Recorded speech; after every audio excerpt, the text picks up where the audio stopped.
Salut, c'est Florian, bienvenue dans cette nouvelle vidéo. Dans cette vidéo, je vais te présenter les 5 meilleures actions à dividendes pour PEA à acheter ce mois-ci en mai 2023.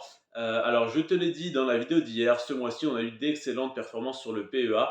Donc, on a eu toutes les actions, parmi en tout cas les 10 actions à dividendes pour PEA sur lesquelles j'ai investi, toutes ont été en croissance. Donc, dans la vidéo d'hier où je te parlais des plus intéressantes à revendre, on a eu de très belles opportunités entre plus 8,4% et plus 13%. Et aujourd'hui, on a donc malheureusement pas de très belles opportunités à l'achat, mais on a des actions qui ont connu une moins forte, une plus faible croissance que les 5 actions dont je t'ai parlé hier qui peuvent être intéressantes à revendre. Donc si tu devais en acheter ce mois-ci, ça serait parmi ces 5 actions-là, mais ça n'est peut-être pas le meilleur moment, le meilleur mois pour investir. En tout cas, c'était plus intéressant les mois précédents. Maintenant, peut-être que c'est plus intéressant d'investir aujourd'hui que dans 6 mois, même probablement. Voilà pourquoi je te présente ces 5 actions.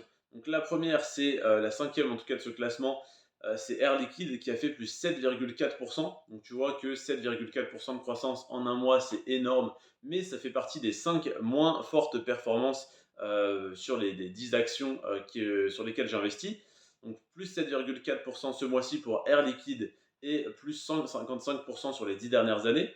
Donc Air Liquide, voilà, qui fait partie de ce top 5, mais qui reste quand même bien plus cher que le mois dernier.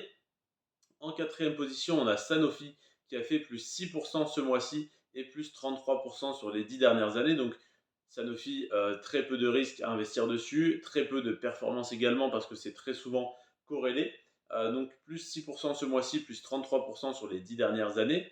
Pernod Ricard, plus 5,1% ce mois-ci et plus 134% sur les 10 dernières années. Donc, belle performance à long terme, une croissance en plus très régulière, très stable, qui fait très plaisir. Et tout pareil pour le dividende. Le dividende qui augmente par palier comme ceci, donc à long terme de manière linéaire. Et ça fait très plaisir. Ça augmente pas très rapidement. La croissance n'est pas non plus incroyable. Le dividende n'est pas super élevé. On est à 2,4 ou 2,7% de tête. Mais c'est toujours agréable d'avoir des petites actions comme ça avec lesquelles tu peux être 100% serein. Des actions de fonds de portefeuille, comme on dit, où tu as beaucoup moins de mouvements. Tu en achètes, tu les détiens 5-10 ans. Ça te rapporte tous les 3 mois ou tous les 6 mois ou tous les ans des dividendes. Et tu as de la croissance à long terme parce que l'entreprise est viable, que l'entreprise est rentable. Ensuite, on a Schneider Electric en deuxième position donc, de ce classement qui a fait plus 4,6%. Donc c'est 4,6% plus cher que le mois dernier, mais ça reste une des plus faibles hausses ce mois-ci. Donc si tu as de l'argent à réinvestir, ça peut être sur cette entreprise. Schneider Electric, pareil, action à dividende avec une légère croissance de 164% sur 10 ans, ce qui pour une action à dividende n'est pas mauvais, n'est pas négligeable. Et donc Schneider Electric, pareil, petit dividende, 2,5-3% de rendement sur les dividendes, mais qui augmente tous les ans, qui augmente progressivement et régulièrement, donc ça fait très plaisir.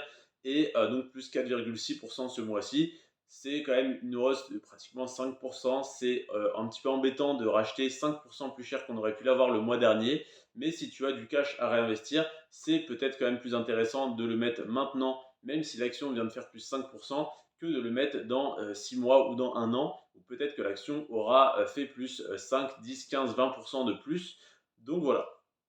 Et en première position, on a Legrand, pareil, Legrand, secteur de l'électricité, des matériaux électriques, secteur très stable, très calme, avec une performance correcte, plus 139% sur les 10 dernières années, un dividende à 4% à peu près, il me semble, qui augmente de manière assez régulière, et 2,1% de croissance seulement ce mois-ci, j'ai envie de dire, par rapport au reste des actions. Donc 2,1% de croissance, ça veut dire que tu payes l'action 2,1% plus cher que le mois dernier, ça n'est pas énorme non plus, ça n'est pas exagéré, abusif. Donc, si tu as du cash à réinvestir ce mois-ci sur une action à dividende pour PEA, ça serait d'après moi sur Legrand qu'il serait le plus judicieux de le placer. Évidemment, ça n'est pas un conseil d'investissement, je ne suis pas conseiller financier, ça n'est que mon propre avis. Je te remercie en tout cas d'avoir regardé cette vidéo. N'hésite pas à la liker si elle t'a plu, n'hésite pas à t'abonner pour ne pas rater les prochaines, à activer les notifications, à laisser un commentaire si tu souhaites commenter cette vidéo et à nous rejoindre sur le groupe Telegram Florian Rentier à 30 ans si tu souhaites communiquer avec une centaine d'autres personnes, d'autres abonnés de la chaîne. Ça me fait extrêmement plaisir en tout cas d'interagir avec vous. J'espère que ça a pu être enrichissant pour toi cette vidéo et tous les échanges qu'on peut avoir à travers les commentaires, à travers ce groupe. N'hésite pas donc à t'abonner, à liker, etc. etc. C'était Florian. Sur ce, prends soin de toi et de tes finances. Et moi, je te dis à demain, 17 h, pour le top 5 des actions à dividendes pour compte titre à vendre ce mois-ci. C'était Florian. Ciao.